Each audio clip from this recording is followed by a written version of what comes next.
r/ask Reddit by Reddit and chill. What's a tradition that people know that is slowly fading away? Caroling at Christmas. I've never seen it, but yet it's still portrayed in movies TV.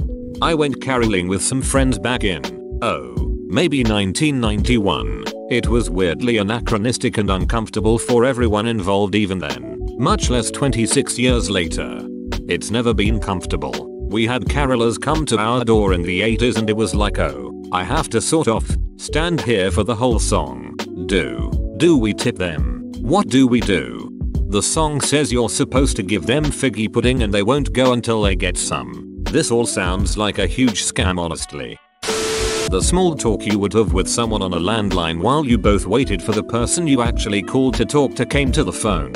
Shannon just got out of the shower. She'll be down in a minute. Thanks, Mrs. Weber. So how's school? Good. Are you reading Raisin in the Sun? Too? Yup. It's a good play. I always liked that one. Yep. It's really go. Oh. Here's Shannon. Thanks, Mrs. Hey, what's up? Oh hey. That's so depressingly accurate. Why depressing? My dance instructor told me that in her home country it's traditional for people to go around on New Year's Day with a goat dressed in human clothing and carol door to door. And when they come caroling at your house you are supposed to feed the goat something like maybe a cabbage. Unclear if an entire cabbage or just like some cabbage. And if you do it will ensure you'll have good luck financially in the upcoming year. She says this tradition is dying out. I can't imagine why. Edit. Wow, this blew up. I'm kind of amazed at the number of different country guesses here, especially Wales with the horse head. To end the mystery, she's from a tiny village in Belarus. First question. Why a goat? Second question. Why is it dressed in human clothes?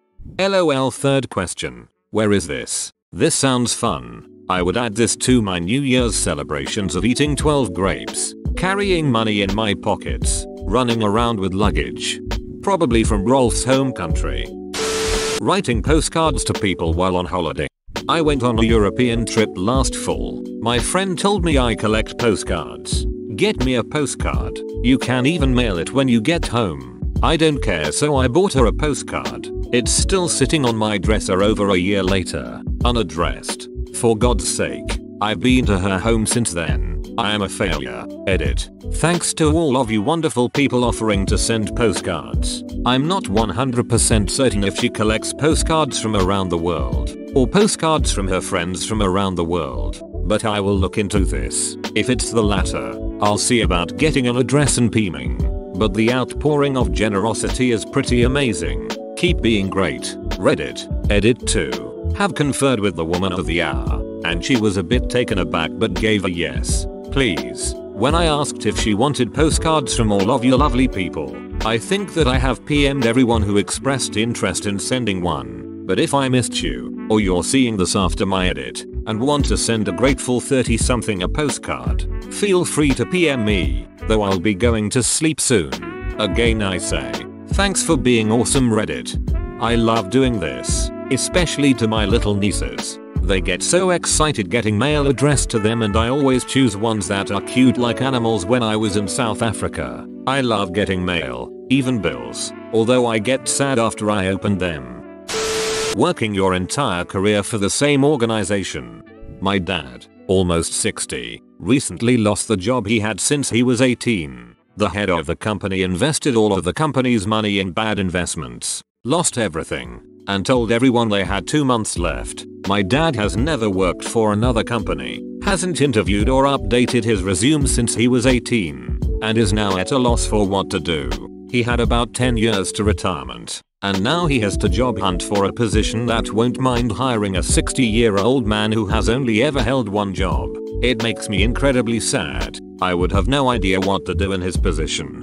Yeah, but that is going away as a result of companies treating their workers much harder. I had a chat with few of 50-year-olds that recently went on job seeking. Apparently their companies used to give them yearly raises and bonuses and selection of benefits, and they would take in employee feedback with certain level of confidentiality, but about 10-15 years ago they slowly stopped doing all of those, and if you complain they start advertising for your job. Apparently they generally noticed this happening when new management was introduced and the original crew retired. the modern work environment is toxic. Carving a turnip to make a neepy lantern on Halloween used to be the norm in Scotland and Ireland. Pumpkins aren't even a native species here, but now it's all pumpkins, and me with my shite little smelly lantern. Oh, one of my roommates carved a turnip this year and I thought they did it because they were just trying to be a quirky hipster. Still fits the bill for quirky hipster, maybe even more so because he can be like, oh yeah, it's a Scottish tradition. But the English whitewashed the whole thing with pumpkins and I just can't support the imperial destruction of culture. Saying, it doesn't agree with me when declining a food. It's a fine old custom my grandparents used to use when they were offered bean dishes or anything else that didn't sit well with their digestion. Didn't get into gory details. Didn't pretend at a medical diagnosis they didn't have. That's a tradition worth reviving. It's now shifted to the more colloquial it makes my butt throw up. Some people don't take no for an answer. They keep pressing, come on, this is so good. Stop being picky. I bet you have never had it like this. It gets to the point where you have to say no. It makes me projectile vomit and gives me horrible diarrhea. My mother has ulcerative colitis and enjoys going into detail about it, especially to strangers, especially to waiters. It drives me crazy. Dropping by someone's place to visit just because you were in the area. Edit. Okay, I also wouldn't want someone coming over for a couple hours unannounced either, but just stopping by to say hi for like 10 minutes because you haven't seen each other in a while is nice to me. I would be glad that they thought of me enough to want to actually see me. Maybe that's just because I'm lonely and have no friends, lol, everyone's different. I started doing that to a couple of my friends, and it's been great. If they're working or busy, whatever, I go about my day, but it sparked some random adventures, so I'll keep doing it. Yep, still do this. We just show up at each other's houses. I usually show up at my old house where my mates still live. It's accepted that if someone is home we'll come in, grab a beer and chill out. Might go get lunch, or might just stay at home watching TV. Some days we'll have 20 people rock up because 5 went hey let's go to house, and another group of 4 will make the same idea, and so on. Man, having a social life sounds like fun. Print photography. Growing up we had boxes filled to the brim with random photos. Now that everything has moved to smartphones and Facebook, you don't see that anymore. I highly recommend keeping a scrapbook. I print out 10-12 of my best photos every year on New Year's Eve and add them to a book. Now I have a nice book that goes back 6-7 years.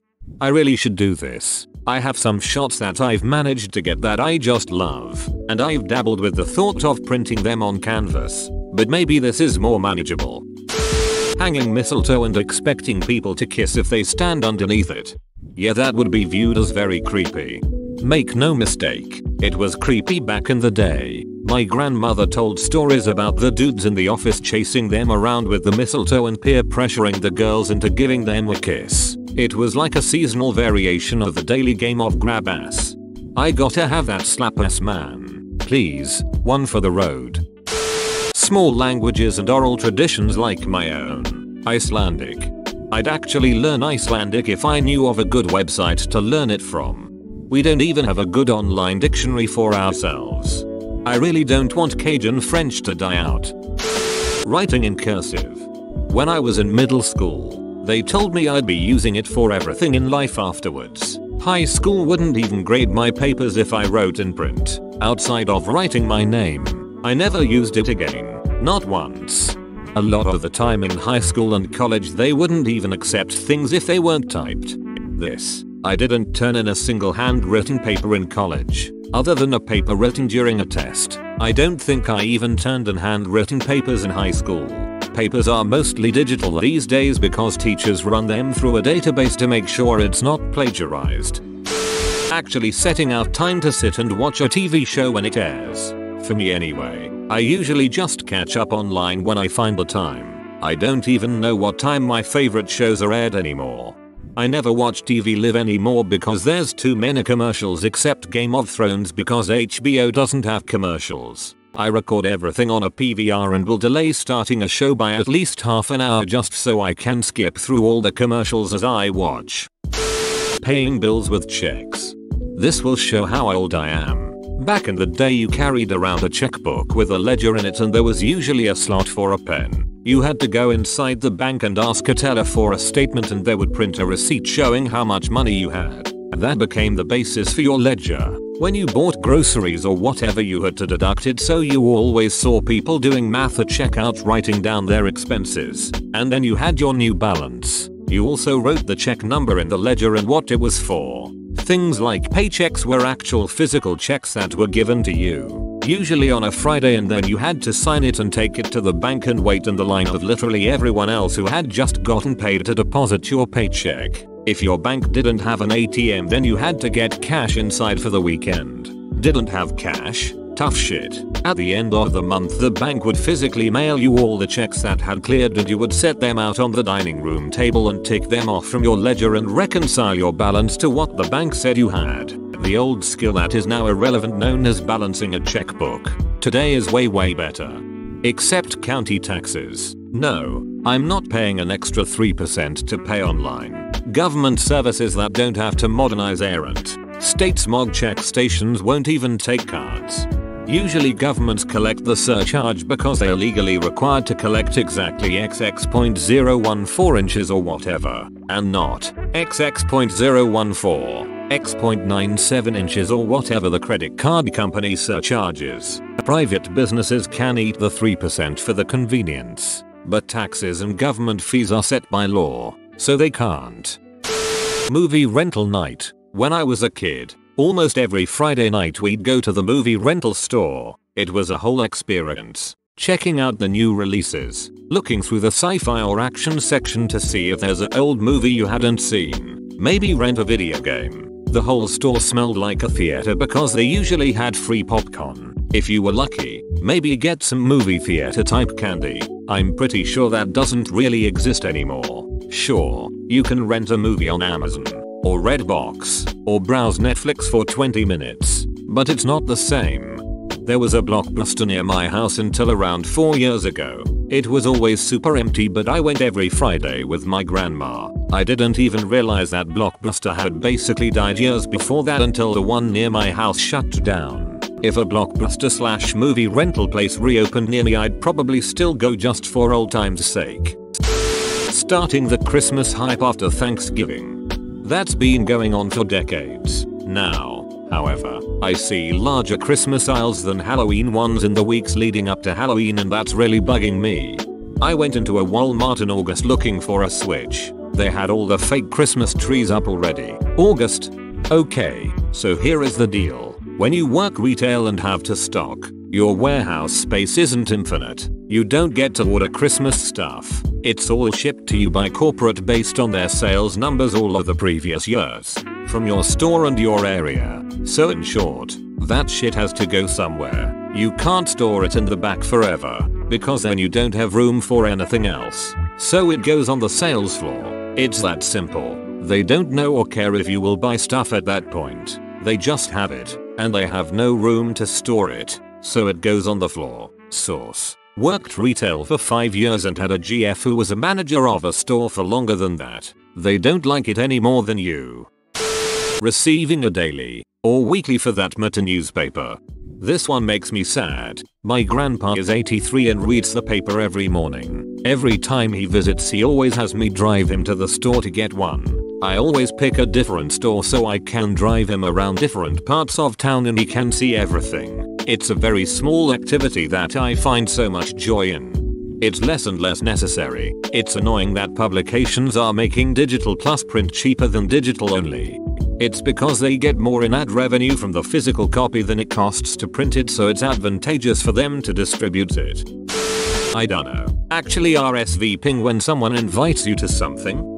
This is a good one. Hey jerks, I need to know how much food to buy. You're adults. Can you please figure your life out and tell me if you can come or not? They probably will say yes out of kindness but end up no showing up. It's this stupid culture now that's taken over. Yep, people are so deathly afraid of saying no or offending you. They will say yes, then totally screw you over instead. Lifesavers candy booklets in your stocking. I still get one from mom every year. Unfortunately, there's no more butter rum. But still, Traditional stocking stuffer since at least 1972. Eating at the table. I held a party for my son this past weekend, and the amount of 10-11-year-olds who couldn't eat at a table was shocking. You mean they don't know how to eat at a table? Where exactly do they eat then? In front of the TV, I assume? Then what do they do at school? Seems odd. In my Norwegian American family, the tradition of making our own lefse for the holidays is fading fast. My wife still does it, but our kids have little interest in making it. They love eating it, however, but most store-bought is more like potato flatbread. It is so thick, we'll be sad to see it go. Northern Minnesotan here. My family made lefse last week. I'm looking forward to lutefisk on Sunday. LOL, looking forward to lutefisk. That's, I know you're making this up. When meeting up with people, you used to have to say, okay, meet me by the tree outside of X at 8:30. If they didn't show, you went on without them and they caught up later. I guess it isn't technically a tradition, but with smartphones you never lose your friends. Seems like lately, smartphones are the only way I'll lose my friends. I'll be sitting there having a conversation with some friends, and the next thing I know, everyone is on their phones doing something for the next 20 minutes. Root beer floats. We can't allow this one to die. Last I checked, Red Robin has free refills on root beer floats, which I need to go take advantage of before they realize how much money they stand to lose when I get there. Dressing up. Most businesses are doing away with formal attire. People show up to first dates in street clothes, and even some churches are going casual. I was reading recently that a lot of tailors are going out of business because no one buys fitted suits anymore, and on a personal level I can tell you that in my profession, academia, I dress up more formally than a lot of my colleagues do when I show up to class in jeans, tennis shoes and button-down shirts. The only way to tell the difference between students and professors now is by age. A lot of people lament the disappearance of formal attire, but personally I welcome it and am happy to see these standards going away. I love dressing up occasionally, but I would hate it if I had to do it every day. I work in the tech industry and suiting up is virtually non-existent among my co-workers. If I see a suited up person in the building, I just assume it's an interviewee or some older higher level executive. I'm just waiting for shorts to become normal to wear during the summer months. Even some churches are going casual. Growing up in Wisconsin during the 90s and zeros, I can tell you firsthand that during football season, every church was casual if you were wearing green and gold. This is my dress Favre jersey. Defragging your hard drive. SSD will eventually replace all spinners.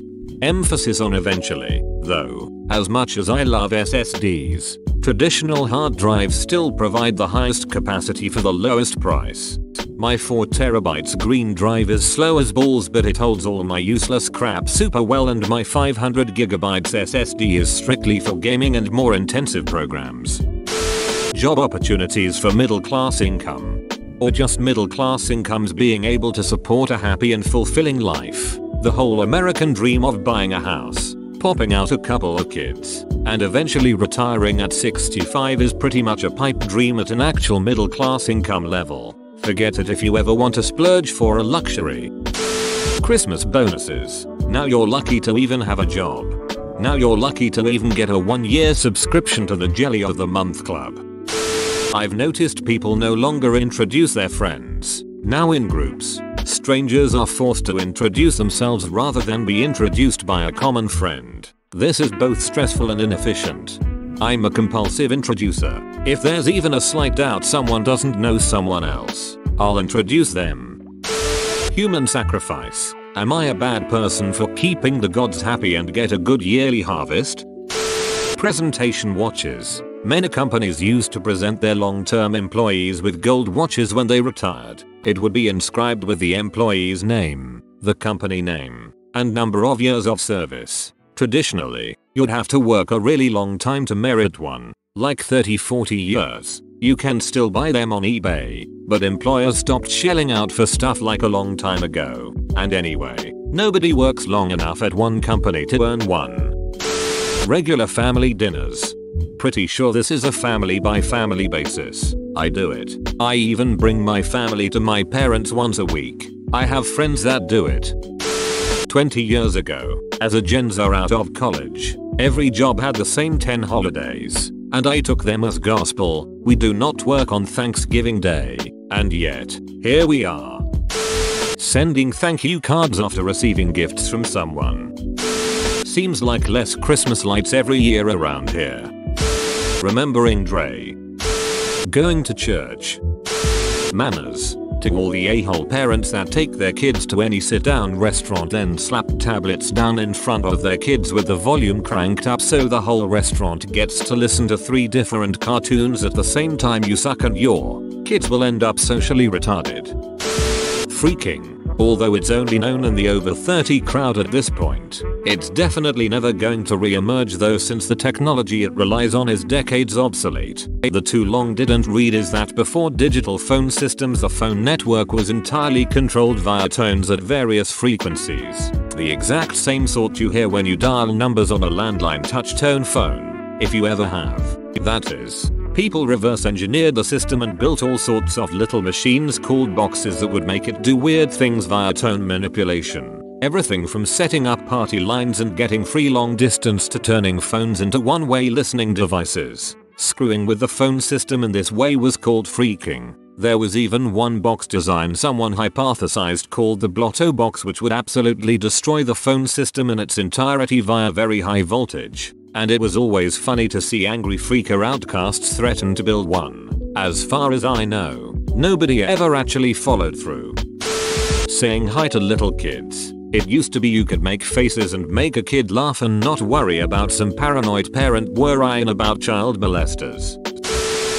People not knowing what the word tradition means. Being able to pay off student loans. Ha ha ha ha ha. Letter writing. I worked in an archive for a couple of years, writing finding aids for Civil War letters. I cringe thinking how people are going to have to archive emails and social media posts instead of handwritten letters to loved ones.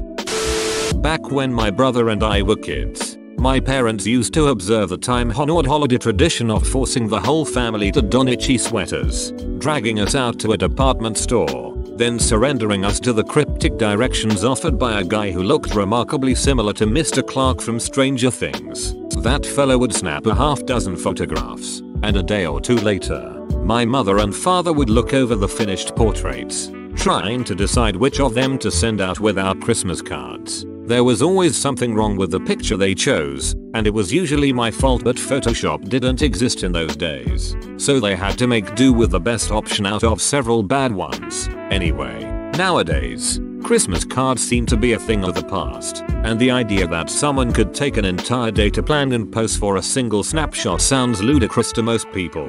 There are still folks who observe the traditions in one form or another, of course. But this age of omnipresent social media and cameras in every pocket has rendered the whole thing unnecessary. Along similar lines, the only people to whom I still write thank you letters are my grandparents. And even then, the process of writing those 2 short paragraphs by hand makes my fingers hurt. I still wear the itchy sweater to family gatherings, though. Too long didn't read. Holiday portraits, Christmas cards, and thank you letters. Ducking like and subscribe.